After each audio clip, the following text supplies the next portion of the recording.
1981 সালের 17 মে থেকে আজ পর্যন্ত একটানা 44 বছরেরও বেশি সময় ধরে আওয়ামী লীগের সভাপতির পদে রয়েছেন শেখ হাসিনা।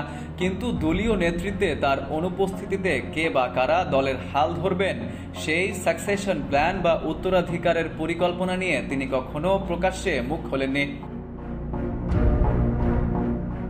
পর্যবেক্ষকরা মনে করেন, গত বছরের 5ই আগস্ট শেখ হাসিনা ক্ষমতাচ্যুত হওয়ার পর আওয়ামী লীগের মতো এত বড় একটা দলের সংগঠন যে কার্যত তাসের ঘরের মতো ভেঙে পড়েছিল, সেটারও একটা বড় কারণ ছিল এই দুর্বলতা।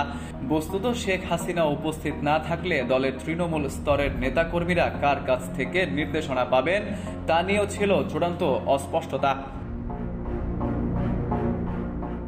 সূত্র জানিয়েছে, শেখ হাসিনা তার পুত্র সজীব ওয়াজেদ জয় ও কন্যা সায়মা ওয়াজেদ পুতুল এই দুজনকেই নির্দিষ্ট দায়িত্ব দিয়ে আওয়ামী লীগের শীর্ষ নেতৃত্বে আনার পরিকল্পনা চূড়ান্ত করেছেন। পাশাপাশি এখানে একটা ভূমিকা থাকবে শেখ রেহানার ছেলে রাদওয়ান মুজিব সিদ্দিকীরও। এক্ষেত্রে ভারতের প্রধান বিরোধী দল কংগ্রেস তাদের দলীয় নেতৃত্বে রাহুল গান্ধী ও প্রিয়াঙ্কা গান্ধীকে নিয়ে যে মডেলটা অনুসরণ করছে, আওয়ামী লীগের ক্ষেত্রেও ঠিক সেটাই করতে চাইছেন দলীয় সভাপতি। এদিকে সায়মা ওয়াজেদ পুতুলকে বিশ্ব স্বাস্থ্য সংস্থা অনির্দিষ্টকালীন ছুটিতে পাঠানোর পর তিনি এখন পুরাদস্তুর রাজনীতিতে সক্রিয় হচ্ছেন।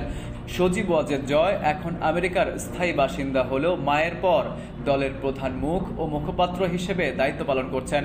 কিন্তু সায়মা ওয়াজেদ যেহেতু মায়ের সঙ্গে একই শহরে রয়েছেন, তাই শেখ হাসিনাকে তিনি সরাসরি সাহায্য করতে পারছেন অনেক বেশি।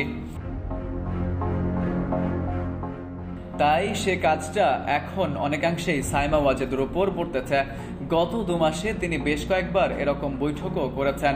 ফলে বলা যেতেই পারে, শেখ হাসিনা এখন ধীরে ধীরে অনেক দায়িত্বই ছেলে মেয়ের উপরে ছেড়ে দিয়েছেন বা দিতে বাধ্য হচ্ছেন। এসব তথ্য তুলে ধরে একটি প্রতিবেদন প্রকাশ করেছে BBC Bangla. Farid U Ahmed, IBTV USA।